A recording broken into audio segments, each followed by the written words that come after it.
Hodu Lashem Kitov. Where's that? Say it, of course, in Hallel repeatedly, but it is in fact the first pasuk of Tehillim Kuf Zayin 107. Next pasuk is Yomru Gulei Hashem Asher Golem Yad Sar, and they should say the Gulei Hashem, the redeemed of HaKadosh Baruch Hu, that He redeemed them Yad Sar.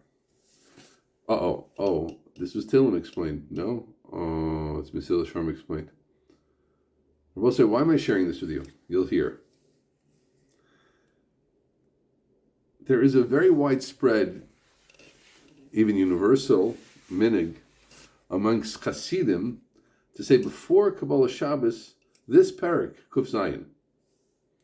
And that minig came from no less than the Heilige Baal Shem himself. It was a minig of the Baal Shem to say it, and Hasidim say Kuf Zayin before they start L'chadodi.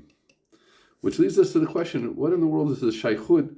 What is the connection between Tehillim Kuf Zayin and L'chadodi? Maybe not a question you've had before, but you'll see that it's an important question.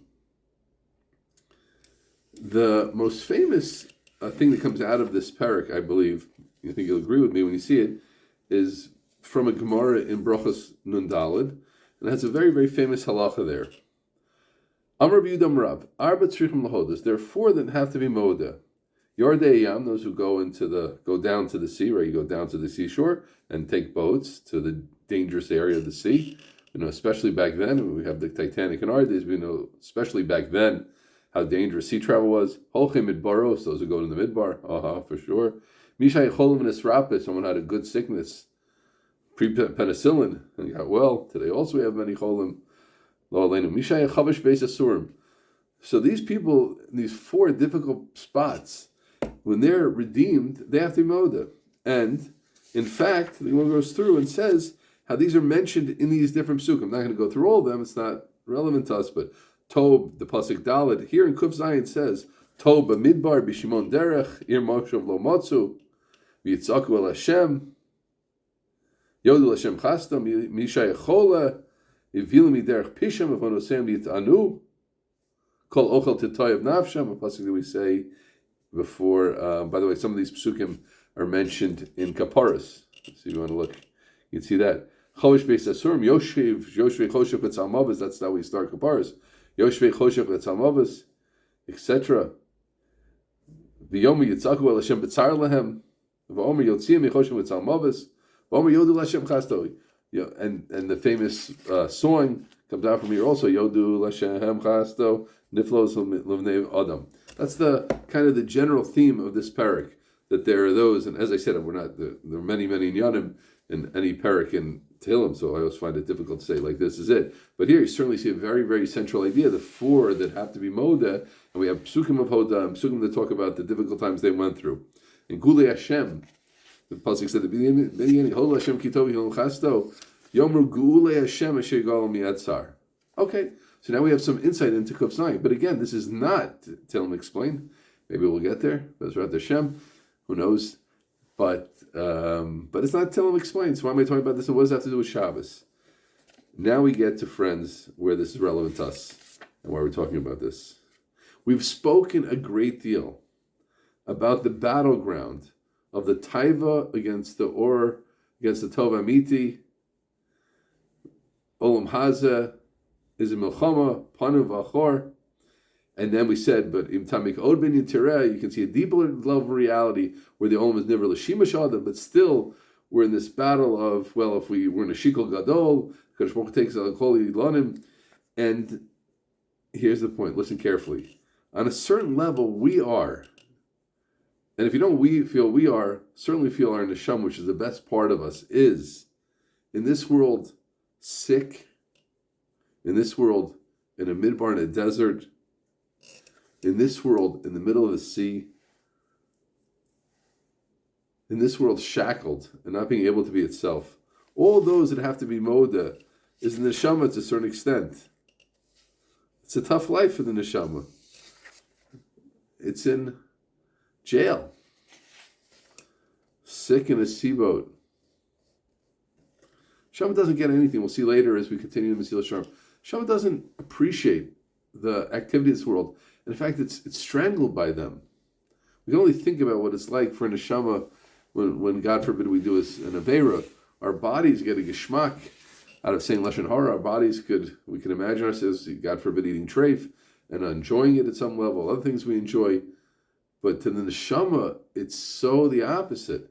And not only, friends, is the isser so negative and toxic to the neshama, but Dvarim Shel Heter, which goes before, also doesn't speak to. These shtuyot, this no-go, all this gray matter that you're getting some pleasure with, you're involved in. What's he eating about? Like, what is it? But then one day comes, and the neshama is in a better place. And the good news is, friends, that one day isn't just one day a year, or one day a lifetime, one day a decade, one day a century. It's one day a week. It's called Shabbos Kodesh. And think about it. Every Shabbos, the neshama is unshackled. Every Shabbos, neshama is out of the midbar. Every neshama, the neshama is well again. There's a refuah for it. And suddenly, whatever the spiritual realm of Shabbos is, which is so enormous and so dynamic and so amazing, the Liyas and Neshama, the Liyas Olamas, whatever, it's not important how it happens or what the dynamics of it is happening, but something happens on Shabbos. And it's a real thing, and it's reflected in the world and the taste of the world. And suddenly it all makes sense, and suddenly things fit together. And suddenly it's a world which is friendly to the Neshama, which is not against the Neshama. Isn't that beautiful? This word I heard from my dear brother-in-law, Rav Elio Sosevsky. And that's the pshat in the Hasidic minhag.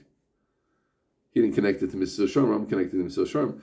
But that's the pshat in the Hasidic minhag to Rikuf Zayin. Because all those that we speak about, this whole situation, Hod Hashem Kito Kilom Chasto, V'yomru Geulei Hashem, those redeemed of Hashem. What do we say in Lechadodi? Karva El Nafshi Ge'ala. We're redeemed on Shabbos Kodesh.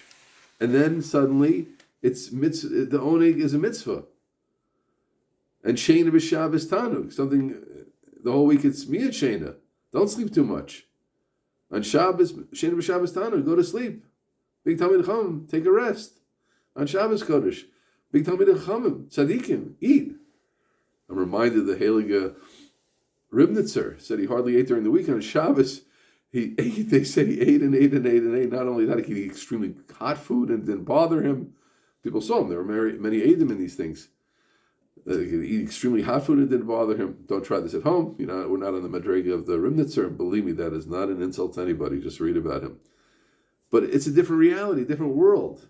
Now, not all of us feel that different reality. But think about it. Everybody gets dressed up in our finest suits, on our most beautiful dresses. The Chashav China's out, the silver's out. Why? Because the Jewish people knows. It's not just being Mekayim Halacha. Don't look at things a little deeper, friends. Don't just think we're just being Mekayim a din. It's a din. Why is it a din? It's a din that's reflecting reality. And the Issa Malacha is reflecting reality. The fact you get skila, God forbid, if you're over on this Kedusha, is because there's something there. This is a different day. It's an island in time. Not just because we turn off our phones. And now you can also turn off a phone. We're turning off our phones because we're living in a different reality, in a different dimension. Those who are with us for Shemona Esrei Explain, we spoke about Shabbos and Rosh Chodesh. How Rosh Chodesh becomes a Yom Tov on Shabbos. It goes back to the place of before Tikkun, before sin. And Rosh Chodesh itself is supposed to be Yom Tov. It's just the Chet Egel ruined it. But then suddenly Shabbos comes and Rosh Chodesh it shines again. And therefore we have a special Shemona Esrei on Shabbos Rosh Chodesh, the only time of year we do that, if you remember. And we say something which is kind of like the Yom Tov Dika Nusach. And many other Tiyukim we had. That Shtickle Torah happened to be for my brother also. So that's it. So I thought this was so relevant. It's such a beautiful way to teach the lesson. Why am I mentioning this now in Shemona Esrei Explained? Well, it's going to be a long time when we get to Tilm Explain. No, that's not why. The reason I'm mentioning it now is because I think it's so important. Mesilas Yesharim isn't mentioning it here, but the term Aniyim Makam Echad, Ashir Makam Acher, ideas are poor here. The way that Mesilas Yesharim is setting up, it's just the battle, and it's only a Shikul Gadol, and it's all about you. No, right? But for sure we see from many other sources, and I'm sure many have heard ideas which reflect the ideas I'm saying, which explain Shabbos, that Shabbos is something in altogether different reality. Now that doesn't mean, and I've given the example very often, a person can over-engage in the physical world. You can sleep too much, right? And you can eat too much on Shabbos, and you can gain weight on Shabbos, and etc. But that's true, but that's misusing something which is basically in a different, works with different rules. And we should never lose the sense of Shabbos, of how special it is and how unique it is, and how our neshamas are comfortable on Shabbos, and we're comfortable on Shabbos, right? Think so much. Same person, you have candies during the week, you feel guilty about it. On Shabbos, it's a mitzvah. Chavetz Chaim says if you see something you want to eat on Shabbos, you're supposed to eat it. A big Talmud Chacham said to me once, doesn't mean you have to have a lot of it. Okay, yesh ladun, but you want a piece of licorice during the week, don't eat it. On Shabbos, eat it. Well, what's that? It's a mitzvah something. Sheina, miyat sheina. Learn extra. Stand up.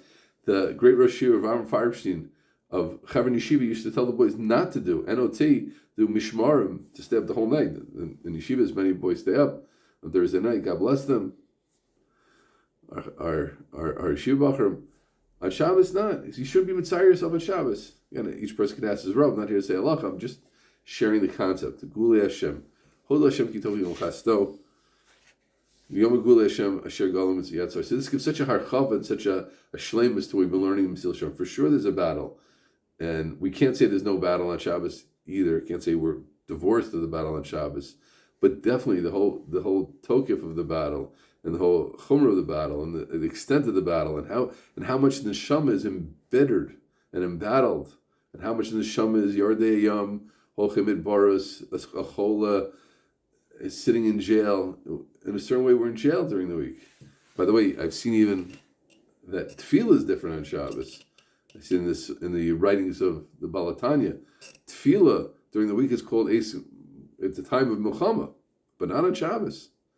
So I saw that before. I think it's based on Zohars. So you see again this idea, and that's how we have to embrace Shabbos. It's time to take it Shabbos. Baruch Hashem, so many people are into Shabbos.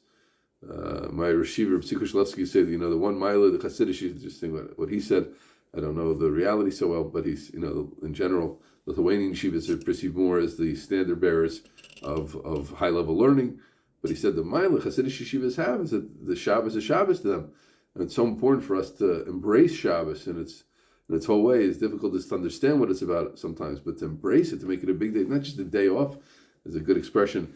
I think maybe Rabbi Tzadina Weinberg, the wife of Rabbi Noach Weinberg, founder of Eshet Torah and the biggest builder of the Kiruv movement, she should say Shabbos is a day on, not a day off. Right? It's time to be awake. It's time to sleep also. It's time to be nena.